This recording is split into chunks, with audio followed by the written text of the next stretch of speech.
oleh Sido muncul dengan bahan herbal bantu meringankan gangguan lambung. Praktis diminum kapan aja. Minum SMA, herbalnya lambung. Sungguh bangga bertanah air Indonesia. Alamnya kaya pegunungan vulkanik, anugerah sumber mata air terbaik dengan mineral alami. Sebagai air mineral asli Indonesia, Le Mineral bangga bisa mendukung anak bangsa. Bersama kita raih prestasi terbaik demi tanah air tercinta Indonesia. Le Mineral asli milik Indonesia untuk kebaikan Indonesia. Siap berani hadapi hai. Baru Femimax Lancar Hai, ramuan herbal dan royal jelly. Minum 3 hari sebelum, saat, dan sesudah hai. Femimax Lancar Hai, bantu lancarnya menstruasi. Produksi Konimax. Banyak yang bilang kita pelin kan? Enggak lah, kita itu kebanyakan plan. Kebanyakan gaya, tapi tetap cool kan? Ini dunia kita, ini cara kita. Kopi Gute, karena hidup perlu banyak rasa.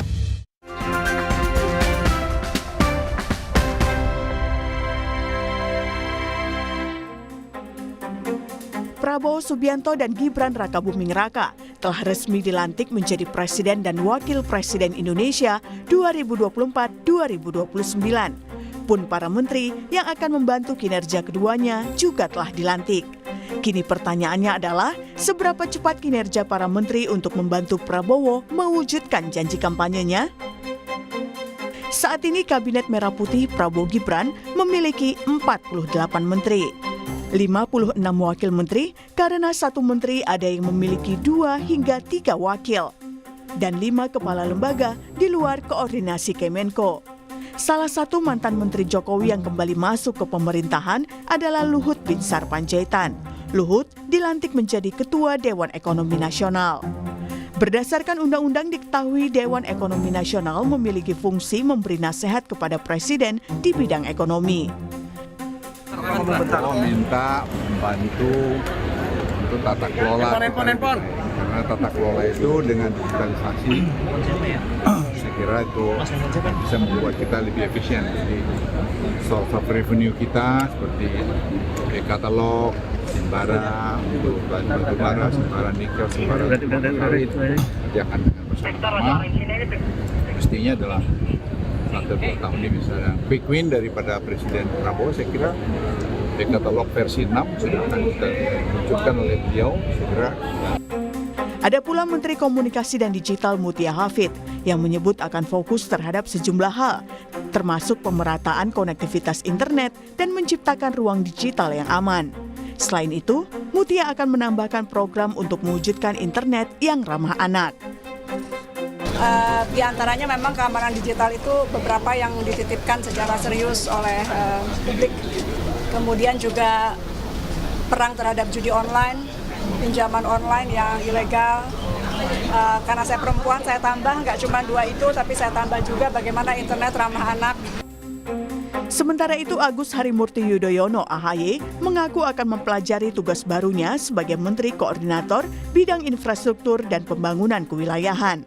AHY bilang jabatannya adalah jabatan baru dan usai mempelajari tugas barunya, dirinya akan segera turun ke lapangan. Dan mudah-mudahan segera setelah pelantikan ini saya bisa segera turun ke lapangan. Tentunya mempelajari tugas-tugas dulu karena ini adalah kementerian koordinator yang baru, bidang infrastruktur dan pembangunan kewilayahan. Dan selebihnya kita akan segera mengetahui apa saja yang menjadi permasalahan dan tantangan. Lalu mampukah para menteri bergerak cepat membantu Presiden mewujudkan janji kampanyenya? Tim Liputan, Kompas TV.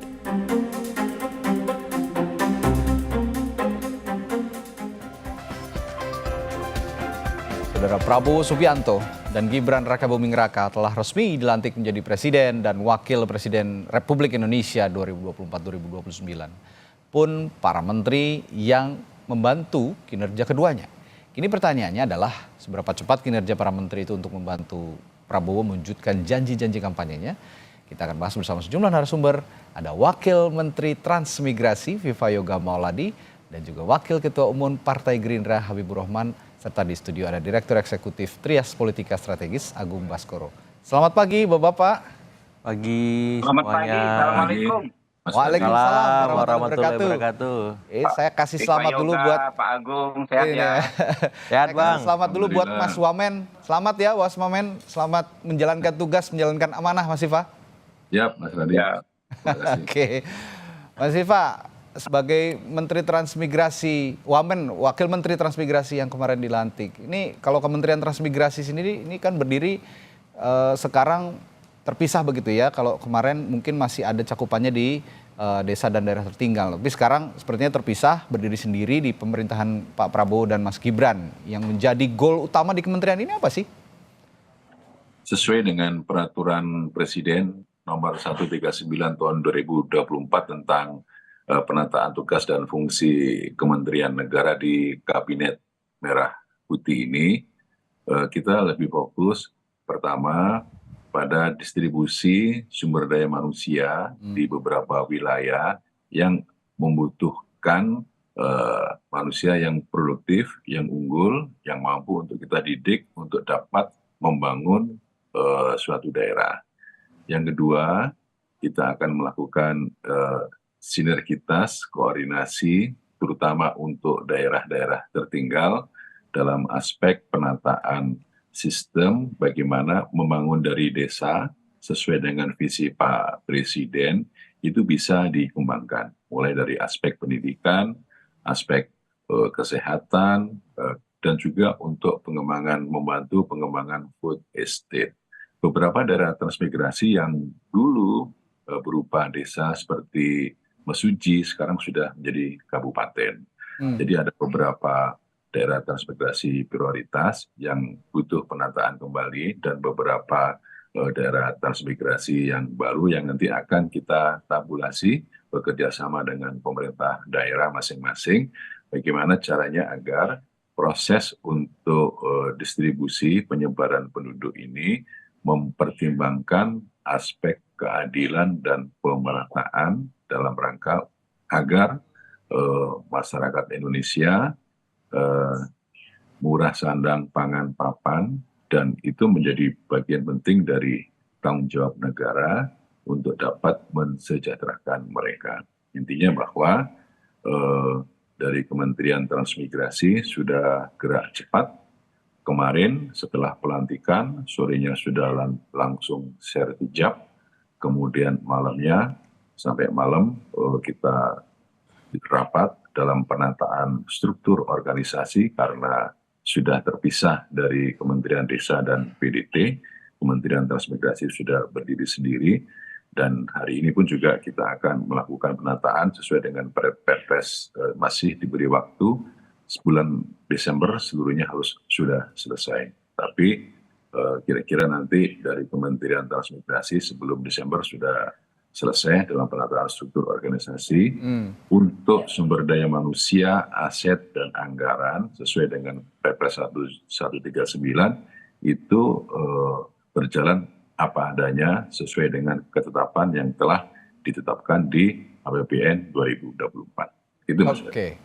Ya, Anda sudah diskusikan ini semua dengan Menteri Iftithah Sulaiman, Mas Viva? Sudah, semalam kami bertemu, berbicara panjang lebar, dan hari ini pun juga kita rencananya akan bertemu dalam penataan struktur organisasi, bekerja sama dengan seluruh staf, mulai dari sekjen, dirjen, dan aparat yang ada di bawahnya, bagaimana agar dalam proses penataan struktur organisasi yang baru ini itu bisa berjalan dengan cepat. Jika ada bottlenecking, kita akan selesaikan dengan cepat dengan Menpan RB dan juga dengan kementerian yang terkait dengan Kementerian Transmigrasi. Oke, saya ke Bung Habib dulu nanti sebelum saya teknis juga soal Kementerian Transmigrasi ini akan bergerak cepat ke arah mana begitu kira-kira. Bung Habib, kalau gerak cepat menteri yang sekarang ini ditunggu publik, pastinya juga ada pesan khusus yang diberikan oleh Pak Prabowo kepada menteri-menterinya. Nah, di internal Gerindra sendiri, khusus untuk menteri-menteri dari Partai Gerindra, ada arahan atau pesan khusus dari Pak Prabowo terhadap menteri-menterinya yang dari Partai Gerindra, Bung Habib? Ya, bukan hanya ke rekan-rekan yang dari Partai Gerindra memang, tapi ke semua menteri tentu Pak Prabowo semangatnya pengen semua bekerja dengan cepat ya. Kalau untuk menteri-menteri dari Partai Gerindra kan kebanyakan adalah menteri yang memang akan menjadi pihak yang mengakselerasi badan-badan lain, kementerian-kementerian lain ya, seperti Pak Pras di Menseknek ya. Beliau kan lebih dalam konteks menjadi arranger ya, bekerjanya kementerian-kementerian lain, mendorong percepatan di masing-masing kementerian. Ya. Juga misalnya teman-teman yang lain. Intinya ya, ini kita pengen cepat ya. Kedua, kalau dalam konteks integritas ya, tentu itu sudah wanti-wanti terus disampaikan oleh Pak Prabowo dalam berbagai momen, baik itu taklimat maupun pembekalan ya. Jadi menteri sekarang ini sudah melalui pembekalan juga berkali-kali, mulai kaderisasi tingkat yang paling dasar mungkin belasan tahun yang lalu setiap terpilih menjadi anggota DPR ya. Kemudian juga kemarin ada semacam pembekalan khusus lagi untuk pengurus inti Partai Gerindra dan partai-partai lain. Jadi kebetulan kemudian menjadi menteri, maka bekalnya sudah sangat cukup ya untuk mengikuti ritme kerjanya Pak Prabowo. Saya pikir teman-teman sudah paham sekali ya, bukan hanya cepat tetapi memang harus benar-benar all out. Jadi menterinya Pak Prabowo ini mungkin agak sedikit berbeda karena hampir 24 jam kerjanya, Pak. Dapat dipastikan begitu, ya kan? Pak Prabowo kan kalau pulang ke rumah, ya dapat dipastikan tetap terus bekerja. Nah, teman-teman yang ditunjuk menteri jadi dari Partai Gerindra, kebanyakan juga memang orang yang familiar hampir 24 jam mendampingi Pak Prabowo. Oke, udah siap begadang semua menteri termasuk Afifah nih Mas Wamen ya. Udah siap kopi ini begadang terus untuk kerja cepat. Nah, begini Bung Habib, kalau sekarang dibilang cepat berarti ya intinya sih program-program yang pernah dicanangkan itu kejar tayang lah ya, istilahnya begitu ya, kalau kita orang media bilangnya kejar tayang gitu. Nah, cita-citanya Pak Prabowo dan Mas Gibran ini apakah juga dimasukkan dalam program yang kerja tayang itu sudah termasukkan dengan baik, sudah teraplikasikan dengan baik di dalam program-program yang ada di kementerian? Sudah dan sedang dan akan ya, pastinya seperti itu ya. Kalau kita lihat kemarin dalam konteks penegakan hukum saja, sebelum pelantikan menteri ya dan badan terkait, kita juga sudah all out menyerap aspirasi masyarakat. Di antaranya misalnya dalam kasus kesejahteraan hakim. Hakim ini kan yang memegang terbit atau tidak terbitnya keadilan, memegang kuasa di situ. Persoalan hukum utama kita adalah ya saat ini banyaknya keluhan masyarakat yang tidak mendapatkan keadilan ketika mereka berurusan dengan hukum. Masalahnya hakim ini kesejahteraannya sangat memprihatinkan. Kemarin langsung direspon oleh Pak Prabowo ketika ada RDPU, rapat dengar pendapat umum di DPR ya. Walaupun komisi hukumnya belum ada, tapi langsung dipimpin oleh wakil ketua DPR ya, dan 4 wakil ketua DPR berkoordinasi langsung dengan Pak Prabowo ya, langsung dieksekusi.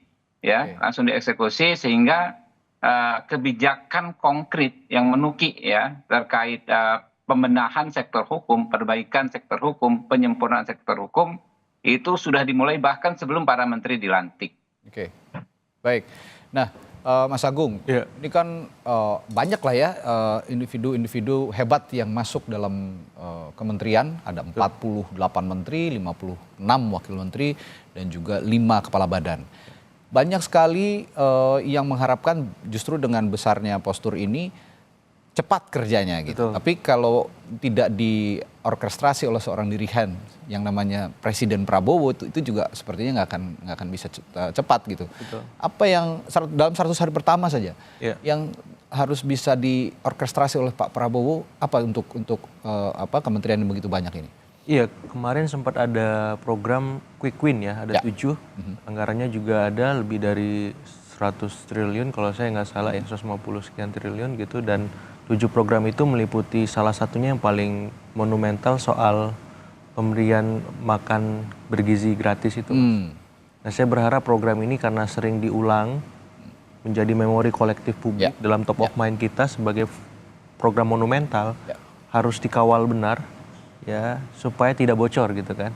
Problemnya kan kita di situ. Quick Win ini jangan sampai ada yang bocor karena bagus semua. Ada renovasi sekolah puluhan ribu, kemudian pembenahan rumah sakit, penanganan TBC, macam-macam seperti itu sampai 7 poin gitu. Tapi yang jelas gimana semua program ini tidak bocor. Cuman saya ingin menyinggung sebenarnya satu hal. Setelah para menteri, wakil menteri ini mendapat semacam bootcamp gitu di Hambalang, kemudian leadership camp di Tidar, saya berharap ini bisa ditularkan juga, karena yang paling utama itu ada namanya partai birokrasi, Mas. Ini yang mengorkestrasi semua narasi besar Pak Prabowo, arahan besar Pak Prabowo untuk wakil menteri maupun menteri. Kalau bisa nih birokrasinya, birokratnya itu juga mendapat bootcamp, leadership camp juga nanti setelah para menteri wakil menterinya. Kenapa? Biar mindsetnya sama, visinya sama gitu, sehingga menular sampai ke bawah dan akhirnya eksekusinya jelas gitu. Jangan sampai ini berhenti di menteri wakil menteri aja. Nah harapannya nanti Bang Viva misalkan buat bootcamp juga tuh, buat orang-orang strategisnya, supaya apa? Supaya sama geraknya. Kalau Pak Prabowo-nya running speed-nya luar biasa gitu ya, ini kalau bisa birokrasinya lebih cepat lagi. Nah sayangnya kan seringkali ini terputus. Padahal ini ujung tombak eksekusi program-program, Mas, seperti itu. Jadi bootcamp tuh jangan stop sampai di kepalanya kementerian ya. Betul. Kalau bisa menular sampai ke bawah-bawah, direktur, dibawa ke Tidar atau semuanya gitu. Sekalian aja gitu. Sekalian aja, biar mindsetnya sama, frekuensinya dapat. Nah ini yang harus dicatat juga mungkin oleh Mas Viva sebagai Wamen, nanti disampaikan juga ke Pak Menteri Iftitah. Nah Mas Agung, kalau kerja cepat tadi juga harus ada bootcamp kalau dikatakan Mas Agung seperti itu. Yang di daerah, ini kan selain di kementerian, tentu juga harus ya ada yang namanya pemerintah provinsi, pemerintah kabupaten kota. Apa ke bootcamp juga harus sampai situ? Nah ini menyesuaikan sebenarnya, tapi saya merasa apa yang dilakukan Pak Prabowo ini kan bagian dari melatih disiplin, menjaga etos kerja, yang ujung-ujungnya hasilnya akan berkualitas, Mas. Nah saya kira hal-hal semacam ini perlu terus dilakukan. Nanti misalkan di 1 tahun pertama kabinet, kan bisa jadi dari shuffle tuh. Ya udah masuk lagi ke barak gitu ya. Diolah lagi nih semuanya, supaya apa? Mereka ingat bahwa kalau tanpa disiplin, kalau tanpa etos kerja yang bagus, ini nggak bisa apa-apa. Nah birokratnya juga itu. Karena apa? Karena selama ini yang jadi problem kan salah satunya birokrasi kita, birokrat kita. Ada yang performnya bagus, ada yang biasa aja, ada yang sama sekali nggak bisa apa-apa misalkan. Nah, ini harus dibongkar semuanya supaya apa? Narasi besar dalam pidato Pak Prabowo itu kan luar biasa. Kalau ini nggak tereksekusi, hanya sebatas wacana pidato saja, di bawah nggak dirasakan oleh masyarakat, ini bahaya. Optimisme publik lewat survei Litbang Kompas kan tinggi tuh, 80 berapa? 1%, buat Gibran 70 berapa persen seperti itu. Saya kira ini bisa menjadi bumerang nanti. Sehingga mau nggak mau ya birokrasi ini benar-benar harus ditatar betul oleh menteri wakil menteri untuk memastikan program ini jalan sampai ke bawah. Dan yang saya pahami bootcamp, leadership camp gitu ya seperti itu, ini juga bagian dari memastikan bahwa program-program ataupun narasi-narasi yang dibangun oleh Pak Prabowo terutama pada saat pidato perdananya kemarin ini bisa benar-benar sampai ke masyarakat, karena kalau tidak sampai bahaya bisa mereduksi kepercayaan publik, klimaks begitu, sehingga masyarakat juga menurun kepercayaan kepada pemerintah, karena masyarakat juga yang akan menjalankan program-program itu nanti ya di lini berikutnya, di lini paling bawah. Mas Viva, tadi pesannya bootcamp jangan berhenti di menteri dan Anda aja sebagai wakil menteri. Dirjen-dirjen juga sebaiknya juga ada metode bootcamp seperti itu supaya gerak cepat ini bisa terrealisasi dengan baik begitu. Sejauh ini sudah siap untuk bootcamp, mendirikan bootcamp juga di kementerian Anda? Setuju dengan ide itu, karena untuk menyatukan persepsi dari penerjemahan visi misi presiden itu perlu ada pemikiran yang sama, yang kolektif, kolegial gitu. Jadi kalau kemudian pemikiran sudah sama, gerakannya sama, tentu proses eskalasi di dalam realisasi program itu juga bisa akan terwujud. Yang kedua nanti juga koordinasi dengan pemerintah daerah, baik provinsi, kabupaten, kota, itu juga menjadi kunci utama dalam proses untuk menerjemahkan visi dalam bentuk program presiden di dalam masyarakat. Intinya bahwa semua proses itu akan kita lakukan dalam rangka untuk mempercepat atau meningkatkan eskalasi agar seluruh orientasi dari kementerian, terutama dari transmigrasi itu, bekerja yang menyenangkan, yang menggembirakan untuk masyarakat bisa memberikan masyarakat sesuai dengan tugas pokok fungsi kementerian. Dan yang kedua, kita tetap pada jalur agar proses tugas pokok fungsi ini bisa berjalan dengan cepat, tepat, dan sesuai dengan waktu yang telah ditentukan. Oke, saya coba untuk masuk lagi ke dalam secara teknis di Kementerian Anda, Mas Viva. Kementerian Transmigrasi. Ini sebenarnya kan pernah muncul di era rezim sebelumnya, terutama sangat populer begitu di era Presiden kedua Republik Indonesia Pak Soeharto.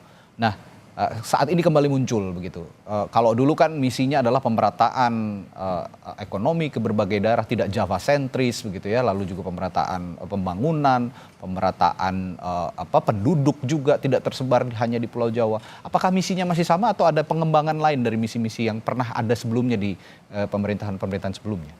Ya, reorientasi misi relatif sama, tapi ada perbaikannya. Yang pertama, kita ingin menekankan pada aspek pemerataan dan keadilan sosial.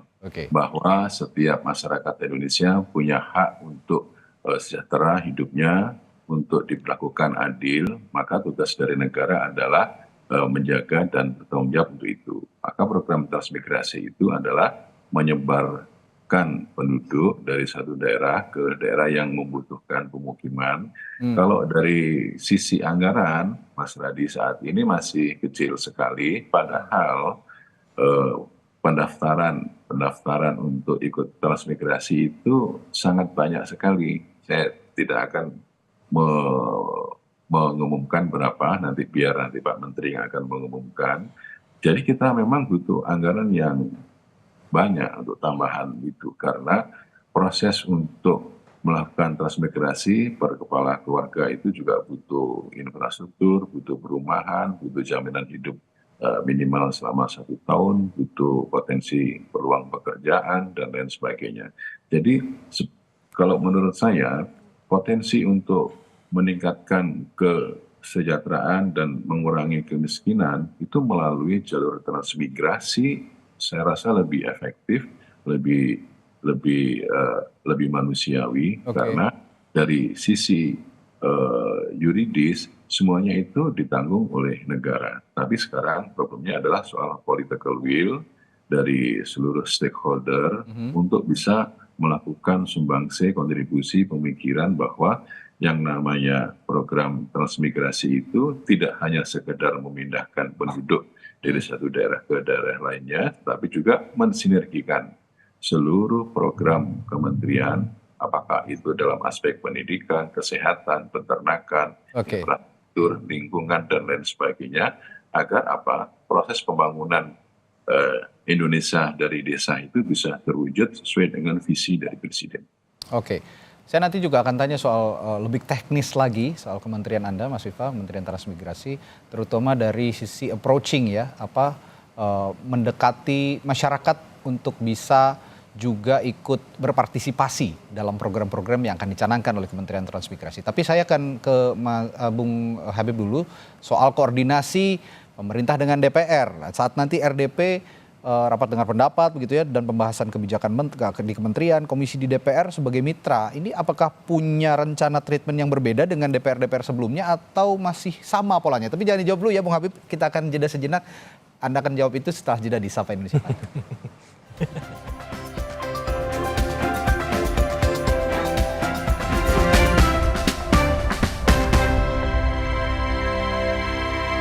Sungguh bangga